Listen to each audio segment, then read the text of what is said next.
আরে ইয়ার আজকে মে দিবস না, আমি একটা কোম্পানিতে জবের ইন্টারভিউ দিতে যাব, সেজন্যই রেডি হয়েছি। তোকে তো অনেক সুন্দর লাগতেছে।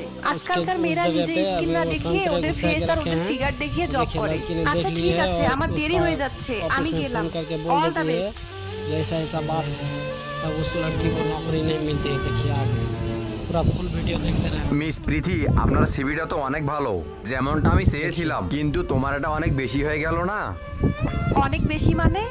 এর মানে এটাই মিস প্রীতি, তুমি তোমার বুকের মধ্যে ফ্রুটস ঢুকিয়ে দিয়েছো। সো তোমাকে তো দেখতে সুন্দর লাগবেই। সো তুমি যেটা করেছো না, সেটার জন্য তোমাকে চাকরি দেবো না। স্যার আপনি কিভাবে জানলেন আমি এগুলো করেছি? আমার কাছে তোমার বান্ধবীর কল এসেছিল। হ্যালো স্যার, আমার কাছে একটা ইনফরমেশন আছে। আপনার কাছে একটা মেয়ে আসবে প্রীতি নামে, সে আমার বান্ধবী হয়। ও রিসেপশনে ইন্টারভিউ দেওয়ার জন্য নিজেকে ভালো দেখার জন্য আর ভালো ফিগারের জন্য ফ্রুটস ব্যবহার করছে। আচ্ছা স্যার, এই জবটা আমার কাছে অনেক ইম্পর্টেন্ট, আর আমি